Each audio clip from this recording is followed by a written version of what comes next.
Marc Marquez yakin bisa meraih kemenangan dalam MotoGP 2022 dalam waktu cepat atau lambat. Pembalap Repsol Honda punya motivasi yang lebih besar. Musim yang tidak mudah bagi Marc Marquez dan koleganya sebagai acuan dalam pengembangan RC213V, pembalap Spanyol tersebut belum mampu memberikan banyak. Sejak pulih dari cedera humerus lengan kanan, ia seolah kembali ke titik nol, kembali beradaptasi dengan atmosfer balapan dan prototipe. Alih-alih stres, Marquez menikmati prosesnya. Pembalap 29 tahun tersebut ingin bersenang-senang tanpa memaksakan diri untuk menang.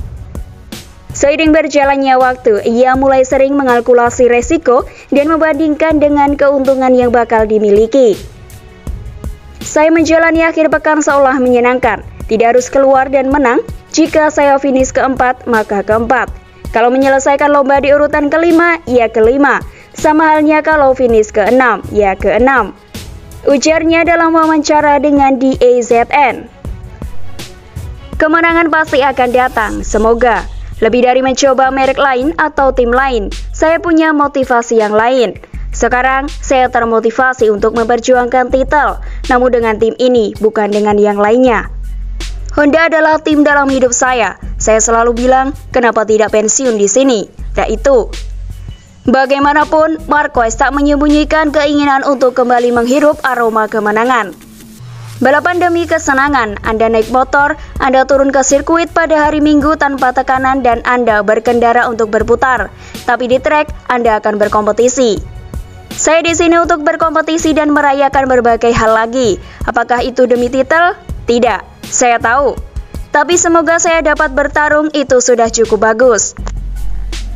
Pemulihan patah humerus kanan juga terganggu oleh gangguan visi atau diplopia. Ia masih melakoni terapi dan pemeriksaan rutin, selain mengubah menu latihan dan gaya balapnya. Saya harus melaju dengan gaya berkendara beda karena cedera. Saya harus membuat strategi yang berbeda. Dengan pengalaman, jujur itu bukan gaya yang saya sukai. Namun, kadang apa yang Anda kurang suka itu malah berfungsi. Ia menjelaskan. Saya belajar juggle. Ini yang harus Anda pelajari sebagai anak-anak. Saya belajar melakukannya sekarang karena pandangan. Saya terus menjalani latihan ini sebagai tindakan pencegahan. Sekarang, setiap bulan saya menjalani pemeriksaan. Mereka melihat mata saya dari dalam retina. Semua ini.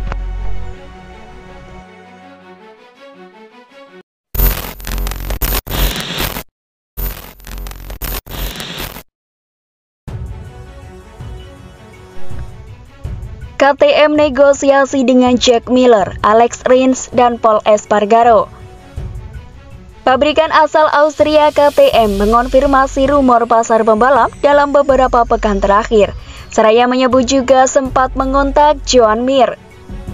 Saat ini hanya 4 pembalap di kejuaraan dunia MotoGP yang tidak memusingkan lagi posisi mereka pada musim depan. Marc Marquez akan bertahan di Repsol Honda minimal sampai tahun 2024.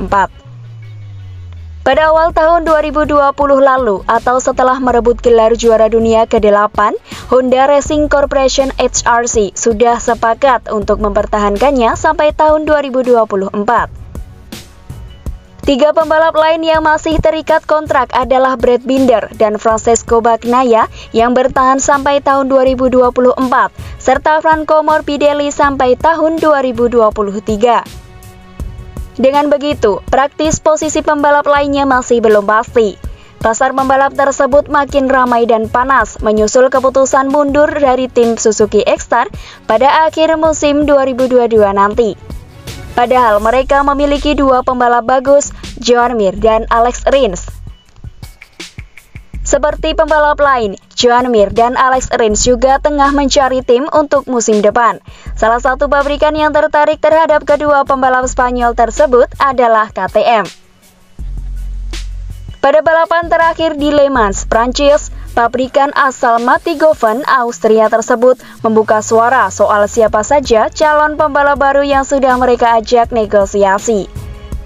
Saat ini, Direktur KTM Pat Beyer dan Francesco Guidotti selaku manajer tim masih dibuat pusing oleh KTM RC16 versi 2022. Motor andalan KTM di MotoGP tersebut tidak mampu bersaing di posisi atas secara stabil dengan para pembalap saat ini. Kepada media Jerman Speedweek, Bayer pun mengungkapkan sejumlah nama pembalap yang sudah dihubungi dan diajak negosiasi untuk bergabung dengan KTM. Setelah pengunduran Suzuki, kami memutuskan untuk mengevaluasi Miguel Oliveira. Meskipun itu terus menunjukkan kepercayaan diri, sekaligus mencari tahu apa yang terjadi pada pasar pembalap, ujar Bayer. Kecuali Binder yang memiliki kontrak sampai tahun 2024 dan sudah melakukan pekerjaan yang luar biasa, kami memiliki opsi beberapa pembalap yang bisa dipilih pada musim panas nanti. Kami juga terkejut sekaligus bangga para pembalap tersebut tertarik untuk mengeber KTM. Kami memang yakin dengan proyek kami.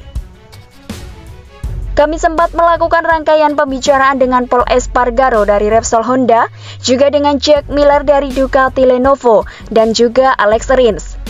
Sayangnya, Joan Mir dan manajernya sudah menutup pintu negosiasi. Mereka tidak mau bicara lagi dengan kami.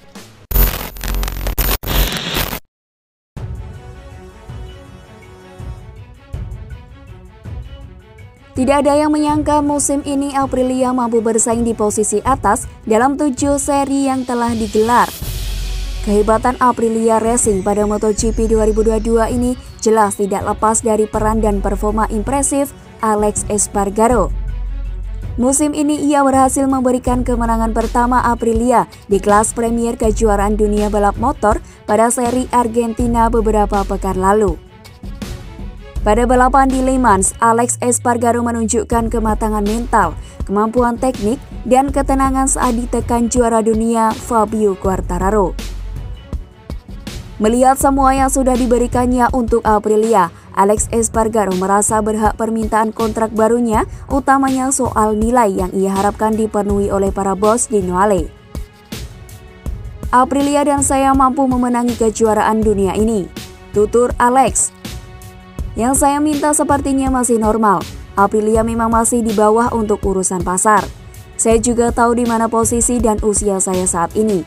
Saya hanya ingin nilai kontrak sedikit di bawah yang seharusnya bisa saya terima dengan kapasitas dan kemampuan saya saat ini, imbuh Alex. Saat akhir balapan MotoGP Prancis, CEO Aprilia Racing Massimo Rivola menegaskan bila pembaruan kontrak Alex Espargaro akan segera diumumkan secara resmi.